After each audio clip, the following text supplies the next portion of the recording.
दुर्गाज किचनमध्ये आपल्या सर्वांचं स्वागत आहे. आज आपण अतिशय सिंपल आणि खूप सुंदर अशी व्हेज बिर्याणी बनवणार आहेत. त्यासाठी आपल्याला लागणार आहे असा उभा चिरलेला कांदा, बीन्स, परस बीन्स, हे फ्लावर घेतलेले आहेत. त्याला छोट्या छोट्या अशा फ्लावरच्या कटिंगमध्ये कट केलेलं आहे आपण. त्या ठिकाणीच आपण शिमला मिर्च, गाजर हे पण घेतलेलं आहे. आता व्यवस्थित आपण थोडासा एक जोडी या ठिकाणी आपण पुदिन्याचा पण वापर करणार आहेत. एक जोडी कोथिंबीर लागणार आहे आपल्याला या ठिकाणी. हे सर्व बारीक व्यवस्थित चॉप करून घेतलेलं आहे. हे फ्रोझन मटर आहेत. जर तुमच्याकडे फ्रेश मटर असतील ते तर तुम्ही यूज करू शकता. आता हे फ्रोझन असल्यामुळे अर्धा किलो हे मटर आहेत. त्याच्यामध्ये मी थोडंसं पाणी घालून टाकते जेणेकरून याचा फ्रोजपणा कमी होईल. आता तेल घेतलेलं आहे कढईमध्ये आणि जो उभा कट केलेला कांदा आहे आपल्याला बरिस्त्यासाठी वापरायचा आहे. छानसा गोल्डन ब्राऊन होईपर्यंत आपल्याला हा कांदा तळून घ्यायचा आहे. त्याच्यासाठी तेल आपण खूप जास्त प्रमाणात वापरलेलं आहे. कमीत कमी हे 5 किलोची आपली बिर्याणी आहे. त्याची पूर्ण मेजरमेंट वगैरे मी डिस्क्रिप्शन बॉक्समध्ये देते. हलकासा कांदा लाल होत आला की लगेचच काढायचा, कारण जेव्हा हे काढून आपण ठेवत त्याच्यानंतर ही कांद्याची प्रोसेस तशीच चालू राहते. आता त्याच आपण तेलामध्ये जी कट केलेली आपण कोथिंबीर होती ती घालणार आहेत. त्यालासुद्धा छानसा क्रंच येईपर्यंत आपण छानसे या तेलामध्ये परतून घेणार आहेत. हे तेलातून आपली कोथिंबीर अगदी सुंदर झाली आहे.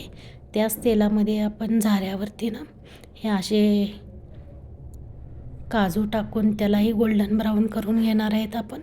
हलकासा कलर चेंज होत आला की लगेचच काढून ठेवायचं.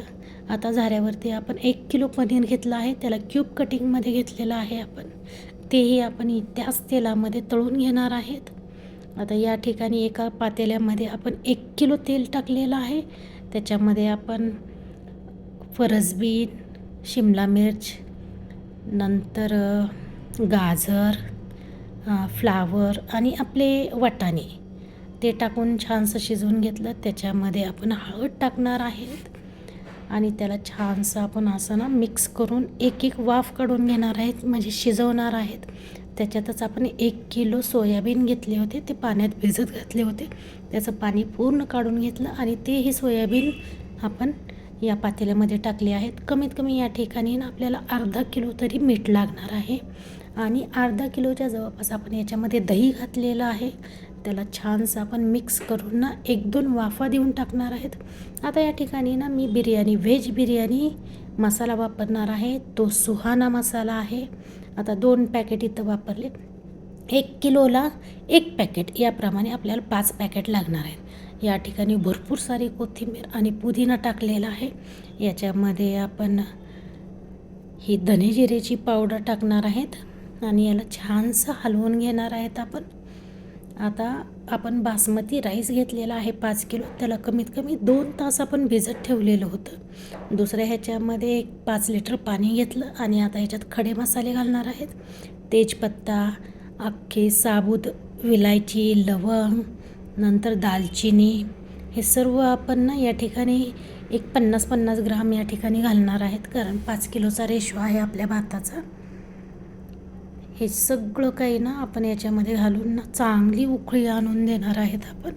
या ठिकाणीच मीठ पण घालणार आहेत. आता मीठ आपण त्या मसाल्याला पण घातलं आहे, त्याच्यामुळे याला पुरेल एवढंच मीठ घालायचं.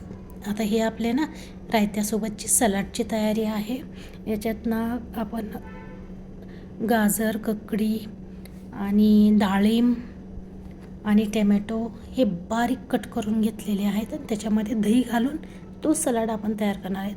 अशा प्रकारे आपण उकळी आल्यानंतर याच्यामध्ये बासमती राईस घातला आणि त्याला हाय फ्लेमवर आपण उकळू देत आहेत. कंटिन्यू आपण हलवत आहेत. आपल्याला हे तुम्हाला दाखवते. असा शिजायला पाहिजे तोपर्यंत याला काढण्याची आपण तयारी करत आहोत. हे बघा, पूर्णतः राईस शिजलेला आहे. पूर्णतः शिजलेला आहे. फक्त 10% राईस शिजायचा राहिलेला आहे. असाही घेऊन खाल्ला तरी तो खाता येईल एवढा छान आपण शिजवलेला आहे. त्याला 2 कणी 3 कणी असं नाही ठेवायचं. आता खाली एक मोठं पातेलं ठेवलं, त्याच्यावर चाळणी ठेवली आणि हा पूर्ण राईस आपण ओतून काढणार आहेत त्याच्यामध्ये.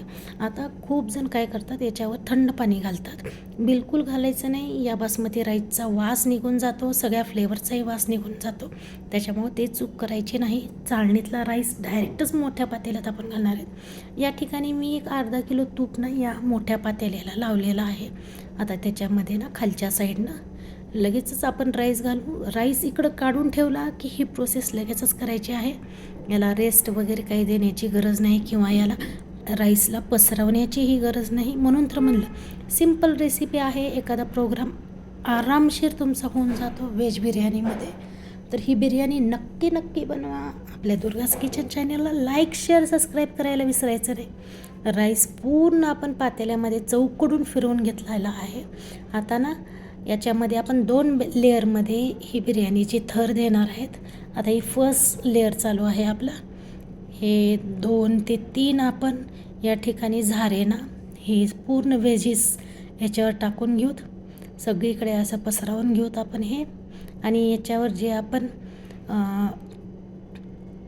बेरिस्ता केलता त्याला मिक्स करून त्याच्यातही 1 पॅकेट आपण ना हा बिर्याणी मसाला घातलेला आहे आणि थोडंसं आपण मीठ घातलेलं आहे. ते त्याच्यावर पसरवलं आणि उरलेला सर्व राईस थोडासा काढून ठेवला आणि बाकीचा सर्व राईस हा सेकंड लेअरला टाकलेला आहे.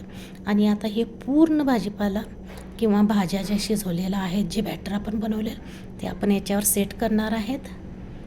याच्यामध्ये ना तुम्ही आणखीन तुमच्या आवडीप्रमाणे काही गोष्टी घालू शकता, काही स्किपही करू शकता. पूर्ण लेअर करून घेतला. याच्यावरही बरिस्ता टाकला आपण. या बरिस्त्यामध्ये आपण कोथिंबीर आणि काजूही तळलेले आहेत. त्याच्यावर आपण 1 किलोचं पॅकेट बिर्याणी मसाला टाकलेला आहे आणि थोडंसं मीठ. आता हे वरून जाईल आपलं. थोडासा शिल्लक राहिलेला राईस. आपण जास्त मोठी लेअर नाही दिली या वरच्या राईसची, उगी पातळशी लेअर, कारण त्याच्यामध्ये एक व्हाईट कलर दिसून यावा, स्ट्रक्चर दिसून यावं असं. वरून 1 पाव किलो तूप आपण गरम करून याच्यामध्ये टाकणार आहेत. आता ही व्हेज बिर्याणी दम देण्यासाठी तयार आहे. 30 मिनिट स्लो फ्लेमवर याला आपल्याला हीट द्यायची आहे. ही बिर्याणी नक्की बनवा. अगदी सोपी आहे आणि आपल्या चॅनलला लाईक, शेअर आणि सबस्क्राईब करा.